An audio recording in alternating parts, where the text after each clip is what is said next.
Okay, when I'm ready to hollow out my clay, I'm going to have to use my knife tool to cut through the clay to start to remove the thickness of the clay. Then I could use a tool like this. This is called a loop tool, and I can continue to dig the rest of that clay out from the inside.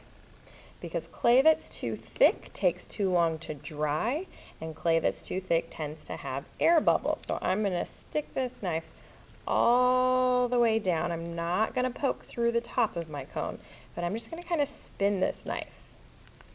Spinning the knife is also going to start to hollow out my clay on the inside. And then I would have to do the same thing on my other leg. So I'm spinning that knife, and I'm starting to hollow this out. So then I'm ready to build the rest of the features for my caricature. If I was not going to have my legs split in half and I wanted it in a seated position, then what I would need to do is take the cone, the bottom of the cone, and I'm still going to use my knife tool, and I'm going to cut a hole through the bottom, and I'm going to remove all that clay.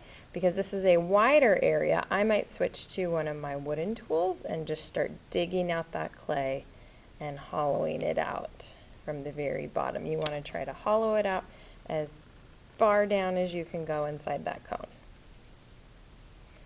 So that is the first step to creating the base to your project, hollowing it out before you're ready to start to add the arms and legs. So if my character had arms that were going to be attached, I would use the coil method. So I'm going to roll a piece of clay, and I kind of want to pay attention to how much space my head takes up. So the top of my head is now touching my cone, so I might make a mark in my clay to know my arms should maybe start about this distance. So I can take that headpiece off. I've got the marks in my clay, so I know that my arms are going to start to attach here. And what I would do is score, slip, stick, smooth. So I'm just creating the body structure of the arm to begin with, and then I'll put the clothes on over the top. So this is going to become my shoulder, and if my character was going to be holding something, I would need a bend in the arm.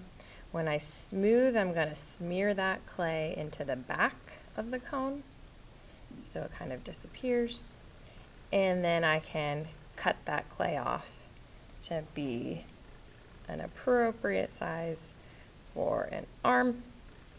So there's one arm, and then I would repeat that process on the other side. If I wanted my character to have shoes, I could do a couple of things. I could just create a front view of the shoe or a top view of the shoe where I might squish a piece of clay, and then imagine that there's these two little shoes that it's standing on.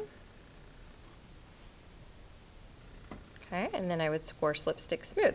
And then I always have to check the balance of my clay project. Right now my clay project is leaning backwards. I want it to be completely standing up tall, but it falls backwards. So what I might also have to do is create a lift on the side that it's leaning back on. So because it's leaning back, I'm going to want to take extra clay and attach that to the bottom of my cone to push it forward so that now it is more balanced. So you want to create the body structure first. Once you have the body structure, then you can go back and add textures or clothing if it's a person to really create the rest of the 3D look of this little bobblehead character. Okay, if my character was going to be in a seated position, then what I would do is take a coil This is going to become the leg of my character, and that would attach on the front, and then I'd have to decide how big does my leg need to be, where's my kneecap going to be, where's my foot going to be, and I would start to attach clay pieces to the front side to make it look like its legs are seated out in front. So I can help you if you're not sure how to proceed with building the cone shape, but the most important thing is that you are hollowing out the inside and you're making it tall enough for the height of your bobblehead. Once your head is seated on there, you have to consider how much is going to hide underneath the headpiece to know where to start to sculpt the body piece.